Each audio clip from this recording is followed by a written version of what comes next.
नमस्कार, मेरे चैनल में आपका स्वागत है।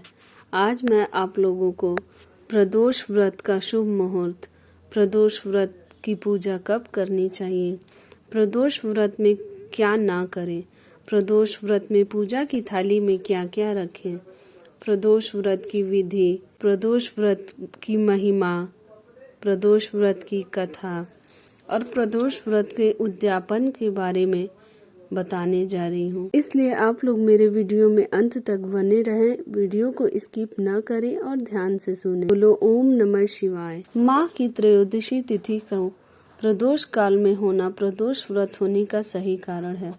प्रदोष काल सूर्यास्त से 45 मिनट पहले प्रारंभ होकर सूर्यास्त के बाद 45 मिनट तक होता है।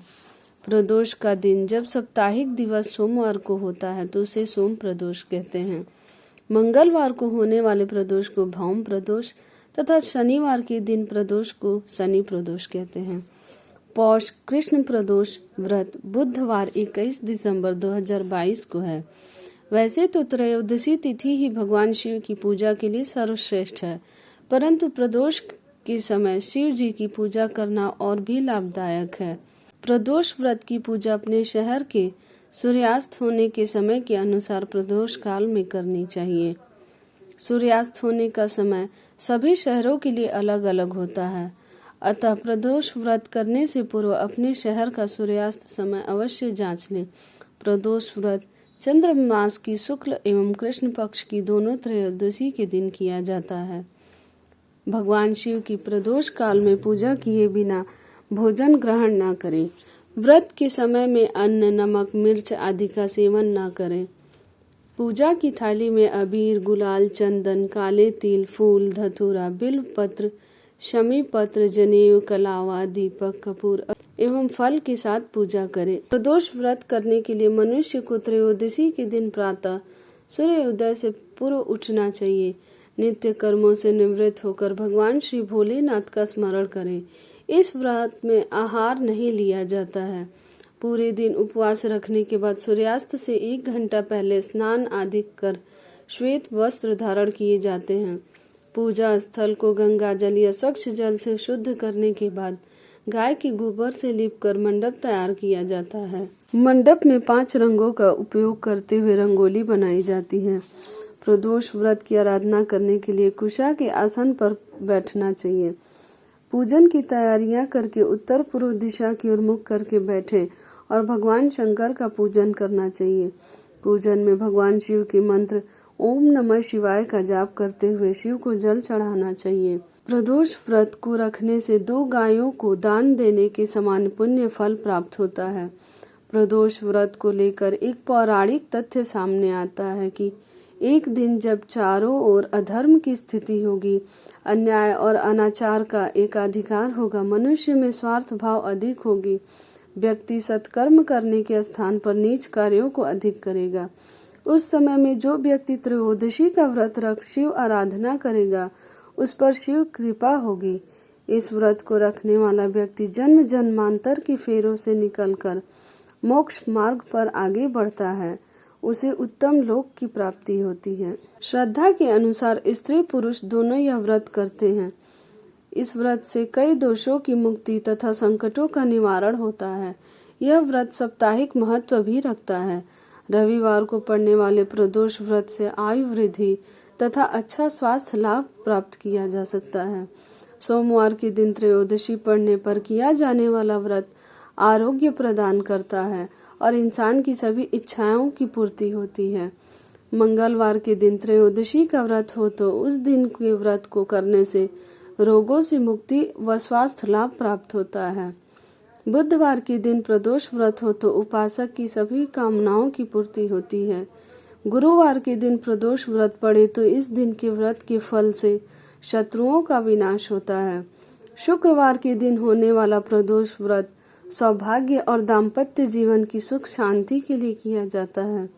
संतान प्राप्ति की कामना हो तो शनिवार के दिन पड़ने वाला प्रदोष व्रत करना चाहिए। अपने उद्देश्यों को ध्यान में रखते हुए जब प्रदोष व्रत किए जाते हैं तो व्रत से मिलने वाले फलों में वृद्धि होती है।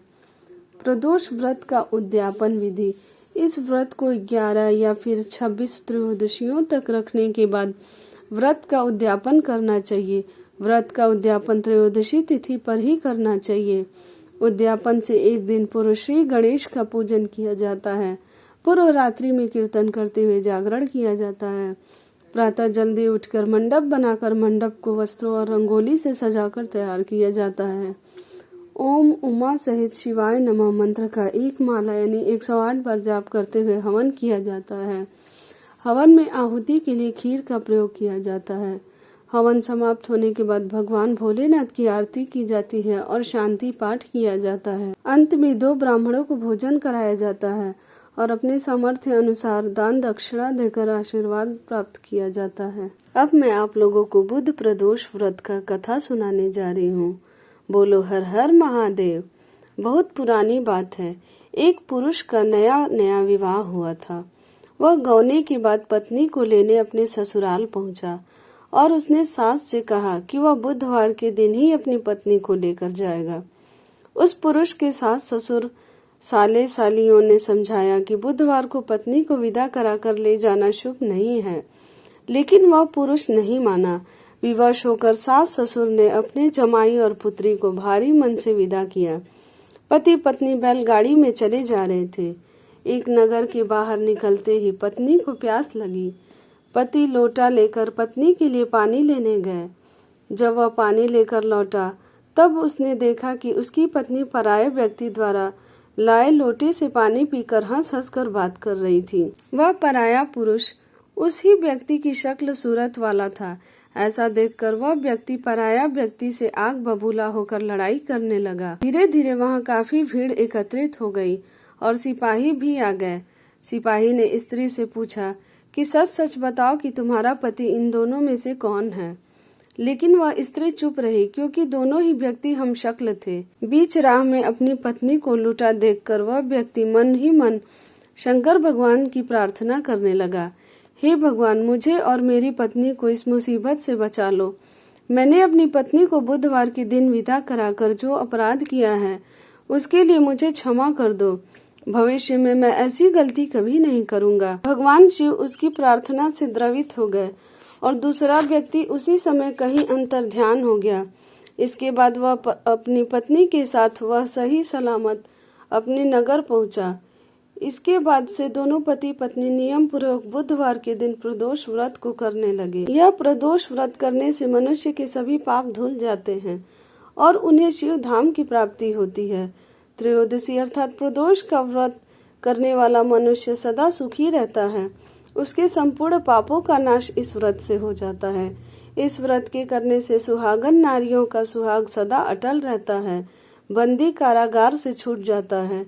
जो स्त्री पुरुष जिस कामना को लेकर इस व्रत को करते हैं उनकी सभी कामनाएं कैलाशपति शंकर जी पूरा करते हैं।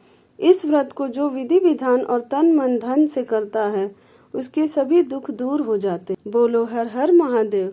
अगर आपको मेरी यह कथा अच्छी लगी हो तो मेरे चैनल को लाइक करें, सब्सक्राइब करें, शेयर करें और कमेंट में हर हर महादेव अवश्य लिखें।